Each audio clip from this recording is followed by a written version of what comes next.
আমরা বঙ্কিমচন্দ্রকে শ্রদ্ধা করি, কিন্তু রবীন্দ্রনাথকে, যে রবীন্দ্রনাথ আমাদের বাঙালি আত্মার সঙ্গে জড়িয়ে আছে, যিনি প্রথম ভারতীয়, যিনি প্রথম নোবেল পুরস্কারে পুরস্কৃত হন, যার সাহিত্য এখনো পৃথিবীর একাধিক দেশে পড়ানো হয়, যিনি এখনো পৃথিবীতে, গোটা পৃথিবী জুড়ে উচ্চবন্দিত, যাকে কোনোদিনই আরএসএস থেকে শুরু করে হিন্দু যে সাম্প্রদায়িক সংগঠনগুলি কখনোই রবীন্দ্রনাথকে পছন্দ করেননি, তার এই মুক্ত মনা দৃষ্টিভঙ্গির কারণে রবীন্দ্রনাথকে তারা দীর্ঘদিন ধরে ছোট করতে চাইছিলেন। আজকে এই সরকারি অর্ডারের মধ্যে দিয়ে তারা বঙ্কিমকে বড় করার নামে আসলে রবীন্দ্রনাথকে ছোট করলেন।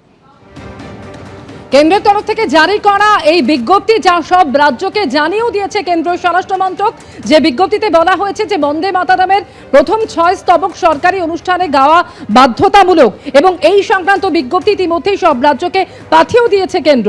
জনগণ মনন আগে বন্দে মাতরম সঙ্গীতের সরকারি সংস্করণ সমবেতভাবে গাওয়া বাধ্যতামূলক করা হয়েছে, এবং কোন কোন ক্ষেত্রে তা গাওয়া হবে তার তালিকাও ইতিমধ্যেই পাঠিয়ে দিয়েছে কেন্দ্র।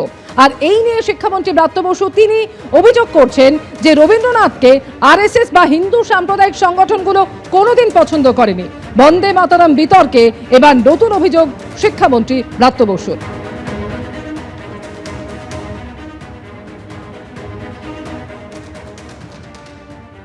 ঠিক কোন প্রসঙ্গে শিক্ষামন্ত্রী ব্রাত্য বসু এরকম অভিযোগ করলেন? কারণ গতকালই আমরা দেখেছি বন্দে মাতরম রচনার 150 বছর উপলক্ষে স্রষ্টা বঙ্কিমচন্দ্র চট্টোপাধ্যায়কে সম্মান জানিয়ে কেন্দ্র সরকারের তরফে একটা বিজ্ঞপ্তি সামনে আনা হয় যে সরকারি অনুষ্ঠানে বাধ্যতামূলক হচ্ছে বন্দে মাতরমের প্রথম 6 স্তবক। সব রাজ্যকে কেন্দ্রের তরফে এই নির্দেশিকা পাঠিয়েও দেওয়া হয়েছে। নির্দেশিকায় যা বলা হয়েছে যে জনগণ মনর আগে জাতীয় গান বন্দে মাতরমের সরকারি সংস্করণ গাওয়া বা বাজানো বাধ্যতামূলক। 3 মিনিট 10 সেকেন্ডের মধ্যে শেষ করতে হবে বন্দে মাতরমের প্রথম 6 স্তবক। যখনই জাতীয় গানের সরকারি সংস্করণ গাওয়া বা বাজানো হবে, উপস্থিত সকলকে দাঁড়াতে হবে। নির্দেশিকায় আরো বলা হয় যে পদ্ম পুরস্কার, নাগরিক সম্বর্ধনা, সরকারি অনুষ্ঠান এবং সরকার আয়োজিত অন্য অনুষ্ঠানে রাষ্ট্রপতির আসা এবং যাওয়ার সময় বাজাতে হবে জাতীয় গান। অল ইন্ডিয়া রেডিও এবং টেলিভিশনে রাষ্ট্রপতি জাতির উদ্দেশ্যে ভাষণ দেওয়ার ঠিক আগে এবং পরে বাজবে এই গান। রাজ্য এবং কেন্দ্রশাসিত অঞ্চলের যে কোনো সরকারি অনুষ্ঠানে রাজ্যপালের আসা ও যাওয়ার সময় জাতীয় গান বাজানো হবে। যখন কোনো কুচকাওয়াজে জাতীয় পতাকা আনা হবে, ভারত সরকার বিশেষ আদেশ জারি করলে জাতীয় গান বাজানো হবে। এই নির্দেশিকা কেন্দ্রের তরফে।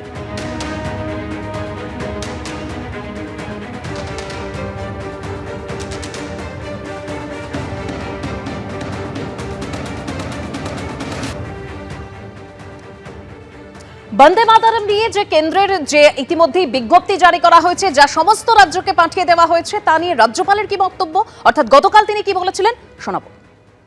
Is not just a national song of India. That is a song of the soul of India. That is something which motivated, inspired people of India. And the Prime Minister, Honorable Prime Minister Narendra Modi, even organized a discussion on Vande Mataram in the Parliament. And in Bengal, we have started the Vande Mataram Yatra, which is meant to circulate to the whole world the quintessence of what Vande Mataram stands for. বন্দে মাতরম রচনার 150 বছর উপলক্ষে স্রষ্টা বঙ্কিমচন্দ্র চট্টোপাধ্যায়কে সম্মান।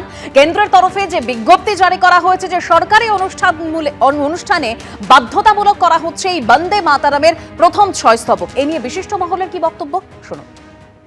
Mandatory করা হলে আমার মনে হয় একটু সংক্ষেপে যদি করা যায় তাহলে বেটার হয়। এটা আগে লেখা তো, বঙ্কিমচন্দ্র তো রবীন্দ্রনাথের আগে, বঙ্কিমচন্দ্র যেটা লিখেছে সেটা আগে গাইলে কোনো অসুবিধে তো নেই।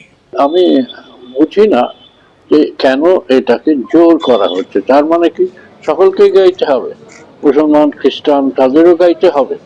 এটাকে আমার জুলুম বলে মনে হয়। এবিপি আনন্দ এগিয়ে থাকে, এগিয়ে রাখে।